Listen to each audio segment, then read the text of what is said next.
Bonjour, chère Antonine. Nous sommes le mercredi 15 avril. Je te propose aujourd'hui de clôturer la réflexion sur la dimension économique de l'existence et au final sur les stratagèmes donnés par Xénophon pour se constituer soi-même en bon économe et se donner la possibilité de mettre un ordre utile et sain dans toutes les choses qu'on possède. Mais avant, j'ai besoin de faire un petit détour, car tu sais que l'économie ne fonctionne pas de manière indépendante. C'est pourquoi je dois d'abord te parler d'Alcibiade. Alcibiade fut l'un des disciples les plus célèbres de Socrate. Il était un jeune homme plein d'espoir pour la cité d'Athènes. Son père, Clinias, avait été un glorieux capitaine, reconnu pour ses faits d'armes et sa noblesse. Son tuteur n'était rien moins que Périclès lui-même, l'homme d'État sous lequel tous les arts grecs, tels que nous les étudions encore aujourd'hui, arrivèrent à leur maturité. Cet illustre entourage et les qualités, tant physiques qu'intellectuelles et morales, d'Alcibiade, le destinaient à jouer un grand rôle pour Athènes et pour la Grèce entière. C'est ce que Socrate pressentait lorsqu'il allait à sa rencontre pour l'encourager à se rendre meilleur, à tout le moins digne des fonctions qu'il était appelé à occuper. Platon a immortalisé cette rencontre dans le dialogue philosophique le plus célèbre de l'Antiquité, dialogue qui a pour titre « Alcibiade ou de la nature de l'homme ». Le dialogue a été utilisé pendant près d'un millénaire pour aider les disciples à faire leurs premiers pas dans la philosophie. Plus précisément, le dialogue se présente lui-même comme la voie dialogique et réflexive à suivre si l'on souhaite se convertir à la philosophie, à celle du moins qui conduit à l'art de vivre authentiquement politique et qui culmine sur le « connais-toi toi-même ». Comme je te le disais dans l'une de mes précédentes lettres, indiquer une voie pour un texte comme l'Alcibiade de Platon ne consiste pas à prescrire des comportements et des discours normés. Le texte, en effet, à aucun moment ne désigne une norme, un dogme ou une loi à respecter. Il se présente tout au contraire comme un mouvement réflexif qui, pas à pas, sous la forme d'un dialogue entre deux personnages, tente de démêler une question qui elle-même n'apparaît dans toute sa luminosité que bien tardivement. Le dialogue se propose ainsi comme un chemin à emprunter pour se donner les moyens de comprendre tous les paramètres de la question posée, sans imposer aucune proposition que sous les seules forces de la suggestion et du mouvement rationnel de l'esprit que chacun est libre d'emprunter ou non.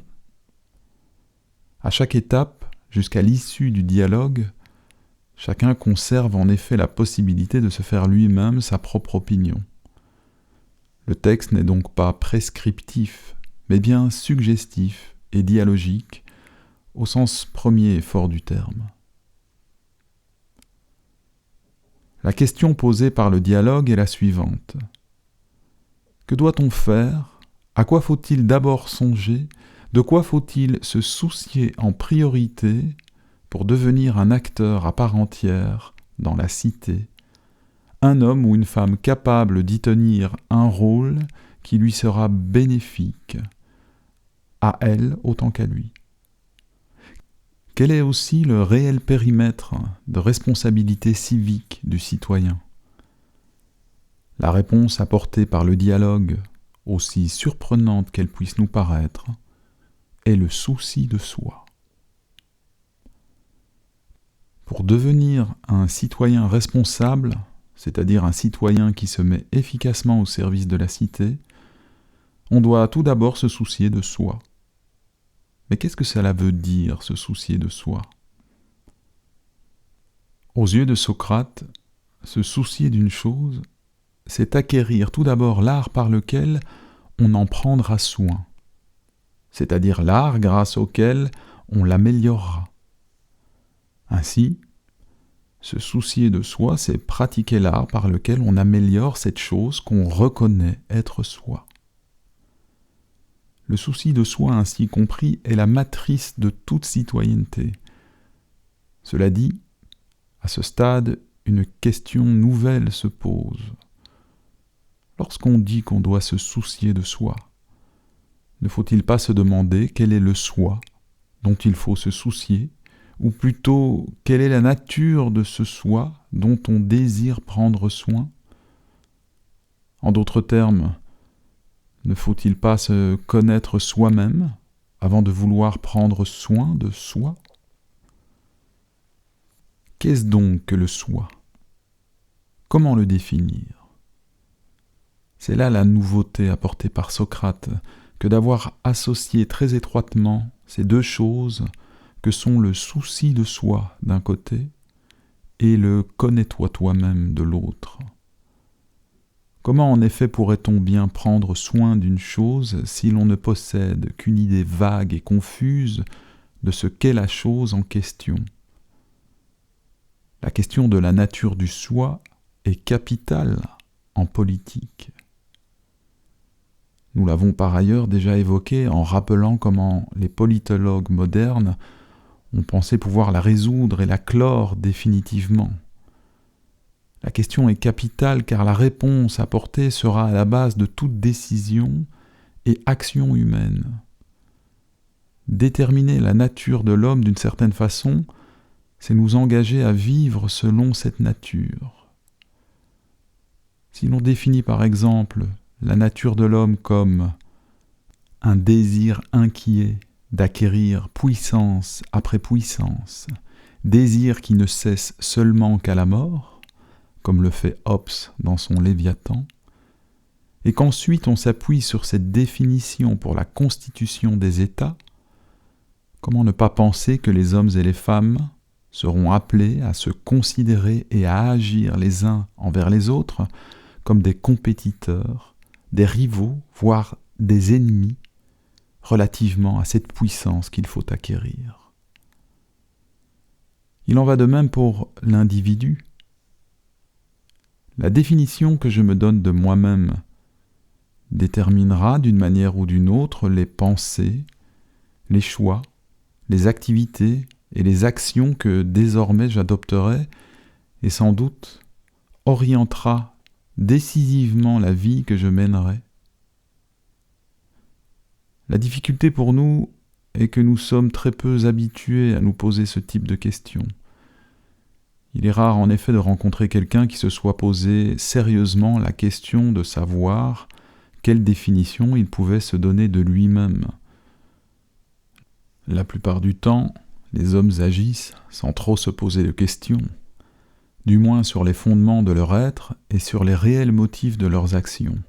Pour certains, considérant ce type de questions, à l'instar de Gorgias dans le dialogue éponyme de Platon, comme un enfantillage réservé à ceux qui ont du temps à perdre. Dès lors, pour contourner la difficulté, la question peut se poser d'une autre manière. Mon Antonine, à quoi passes-tu le plus clair de ton temps? Quelles sont tes activités et tes préoccupations principales? À l'amélioration de quelles choses aussi ces activités et préoccupations te destinent? Et enfin, pour quelles raisons personnelles as-tu décidé de les réaliser? Si tu parviens à répondre à ces questions, tu trouveras là où les choses dont tu prends principalement soin. Et si tu en prends soin de cette manière, c'est que tu sens au fond de toi qu'en menant toutes ces activités, c'est de toi que tu prends soin. Faisant cela, tu trouveras la définition que tu te donnes de toi-même, ou du moins son ébauche. À ceci, il faut joindre la proposition pleine de bon sens d'Aristote, qui nous rappelle que c'est en pratiquant de la cithare qu'on devient cithariste, en pratiquant la lutte qu'on devient lutteur, en pratiquant l'architecture qu'on devient architecte.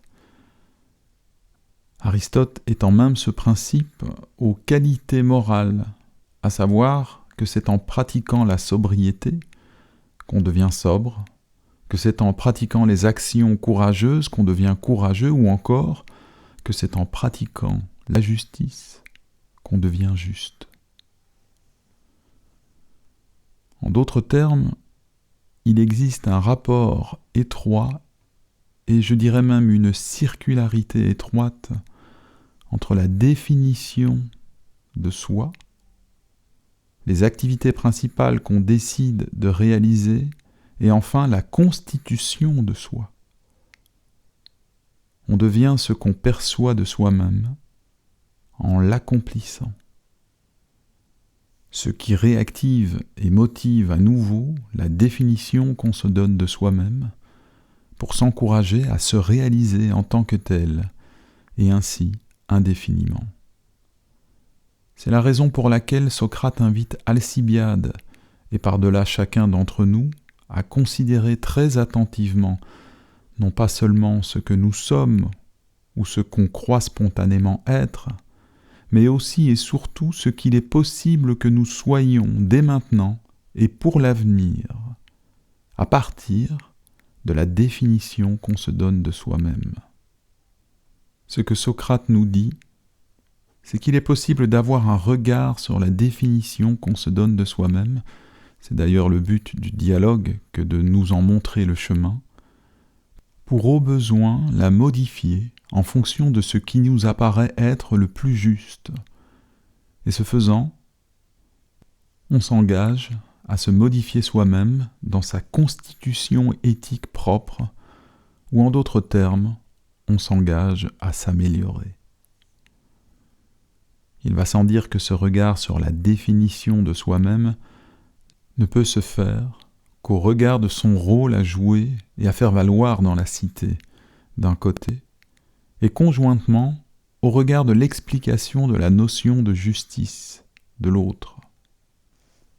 Quelle est la définition la plus juste que je peux me donner de moi-même pour me constituer en citoyen capable de contribuer à l'avènement d'une cité où règne la justice?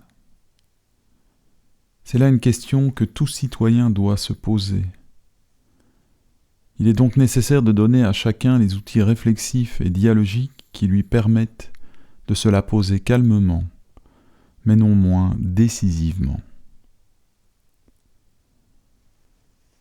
Le chemin réflexif proposé par Socrate pour que chacun puisse se poser la question du soi reste pertinent et utile pour qu'une fois ce soi défini, on puisse en prendre soin selon la nature qu'on lui aura trouvée, et quelle que soit finalement celle-ci. Commencer à se connaître soi-même, c'est commencer à prendre soin de soi. Et d'un point de vue politique, le chemin est surtout utile pour que chacun puisse identifier les capacités et les ressources grâce auxquelles il tiendra son rôle de citoyen. Enfin, il faut noter que ce chemin dialogique et réflexif coïncide parfaitement avec le mouvement de conversion que doit opérer tout disciple pour devenir authentiquement philosophe. Ailleurs, Socrate décrit la conversion philosophique comme étant la capacité acquise de diriger son regard vers le réel et de soutenir la contemplation de ce qu'il y a dans ce réel de plus lumineux. Il compare ce mouvement du regard, sachant que ce mouvement n'est pas seulement un mouvement des yeux du corps, mais aussi et surtout un mouvement de la pensée, à la marche de la connaissance qui va du plus obscur au plus lumineux. Pour le philosophe, la pensée demeure le point de départ de toute action.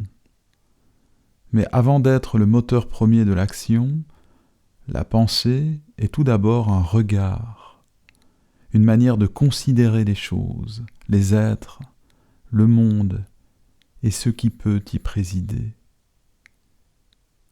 Le mouvement de conversion, en tant que mouvement, suppose ainsi un certain effort. Un effort d'autant plus difficile qu'il doit vaincre l'habitude que nous avons prise de regarder ailleurs, dans une direction qui n'est pas nécessairement la bonne, non pas vers la lumière ni vers sa source, mais vers l'obscurité et le mouvement des ombres. L'effort doit donc se répéter et se répéter jusqu'à ce que nous en prenions une habitude nouvelle, une habitude grâce à laquelle on sera capable désormais de regarder sans trop de peine ce qu'il y a de plus lumineux dans le réel. C'est en cet effort répété que consiste l'art philosophique, et pour Socrate, l'art authentiquement politique. Au bout du chemin réflexif proposé par Socrate dans l'Alcibiade de Platon, qu'y a-t-il dans le réel du citoyen de plus lumineux à considérer et dont par conséquent ce dernier doit prendre soin avant toute chose, non seulement pour se rendre utile à lui-même, mais aussi, ce faisant, se rendre utile à la communauté politique à laquelle il appartient. Serait-ce son désir de posséder des richesses ? Serait-ce son désir de conquérir des honneurs, de la réputation et de la gloire ? Serait-ce encore son désir inquiet d'acquérir puissance après puissance, désir qui ne cesserait seulement qu'à la mort ? Rien de tout cela. Ce qu'il y a pour le citoyen dans le réel de plus lumineux, c'est lui-même, c'est le soi. Le soi perçu dans sa plus intégrale nudité et en même temps dans ses plus amples possibilités. Le soi défini comme un être capable de pensée et d'action, mais pensée et action ayant toute une portée à la fois éthique et politique. La capacité de pensée et d'action constitutive du soi est déterminée essentiellement par trois désirs de nature différente, dont les mouvements sont passablement opposés les uns aux autres. Ces trois désirs, tu les connais maintenant. Ils regardent, pour le premier, les soins à apporter à notre corps, dont l'art et l'économie dans son acception la plus large. Pour le second, les soins à apporter à la reconnaissance qu'on peut avoir des autres membres de la communauté et qui appartient à l'art politique. Et enfin, pour le dernier, les soins à apporter à cet organe intérieur, grâce auquel on considère chacun de ses désirs pour ensuite y mettre de l'ordre, dont le soin revient ultimement à l'art dialectique, au sens socratique du terme. Cet organe intérieur, appelons-le intellect, raison ou intelligence, esprit, logisticon ou encore le nous, peu importe. Ce qui importe, c'est qu'il se distingue des deux autres désirs, car il est le seul capable, par les diverses distinctions qu'il y opère, de voir dans le réel ce qu'il y a de plus lumineux, mais aussi de montrer le chemin pour y tendre le plus possible, à qui voudra bien prendre la peine de le voir. À la fin de ma dernière lettre, je t'avais promis de faire une liste des stratagèmes proposés par Xénophon dans ses économiques. On recourt à la stratégie lorsque l'action comporte une grande part d'indécidable et d'incertitude, ce qui est exemplairement le cas dans le domaine militaire, mais aussi dans le domaine politique. Je le répète, l'action politique ne peut s'appuyer que sur une science expérimentale, c'est-à-dire une science qui tienne compte du caractère nécessairement contingent et par cela imprévisible de l'action humaine. En tant que science expérimentale, elle doit tenir compte de l'expérience acquise.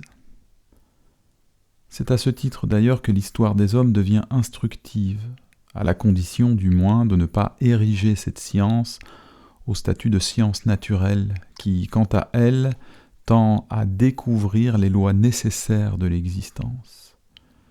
Il n'est pas possible à l'homme d'identifier de la nécessité dans ce qui est par nature contingent. Quand donc on est en face du contingent, de l'indécidable et de l'imprévisible par nature, il convient d'user de stratégie. La stratégie consiste à coordonner un ensemble d'actions concertées qu'on pourra appeler stratagèmes, qui concourent à la réalisation d'une action globale dont l'issue est incertaine, mais qui se destine néanmoins à répondre le plus favorablement à la réalisation d'un de nos désirs. En ce qui concerne une campagne militaire, ce désir est sans doute la reddition ou l'anéantissement de l'ennemi. Mais concernant la politique, quel serait le désir parmi tous les désirs à réaliser en premier ?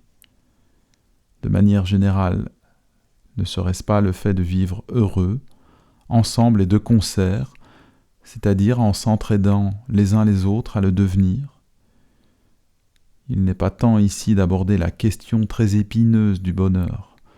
Beaucoup de philosophes s'y sont frottés avec plus ou moins de difficultés et de succès.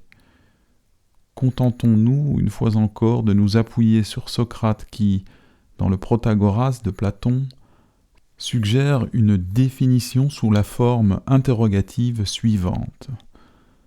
Le bonheur, demande-t-il, ne consisterait-il pas à agir en vue de mener une vie exempte de peine et agréable, et partant, une vie bonne, utile et belle ?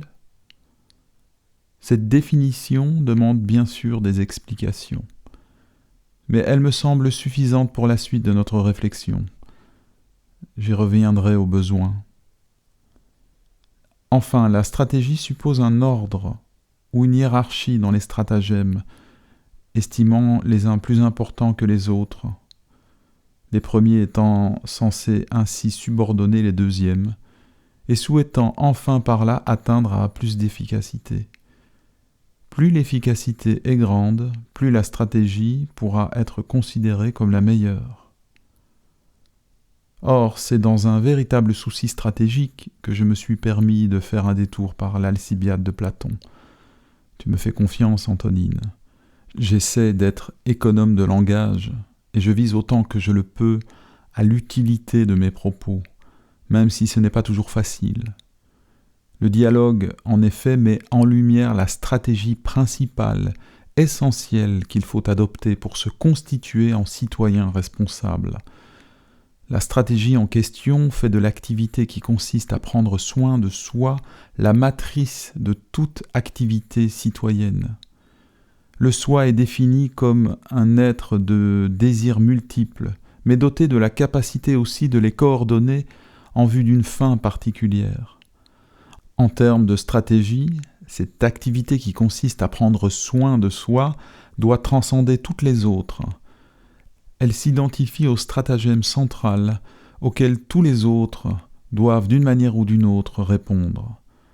À aucun moment, il ne faut lâcher la bride de l'attention qu'on peut porter à soi, à ses désirs, à ses humeurs, à ses passions, aux différents états dans lesquels il se trouve et aux différents moyens qu'on peut utiliser pour en prendre soin, et ce, au regard du bien public. Car c'est grâce à tout cela, ni plus ni moins, qu'on adoptera la meilleure des stratégies pour accomplir tout le reste. Ce que nous dit Socrate, c'est que plus on prend soin de soi, plus on sera capable de se mettre au service du bien commun. La stratégie est imparable, puisqu'en s'occupant de soi, on se donne les moyens de s'occuper des autres, et en s'occupant des autres, on ne fait rien d'autre que s'occuper de soi.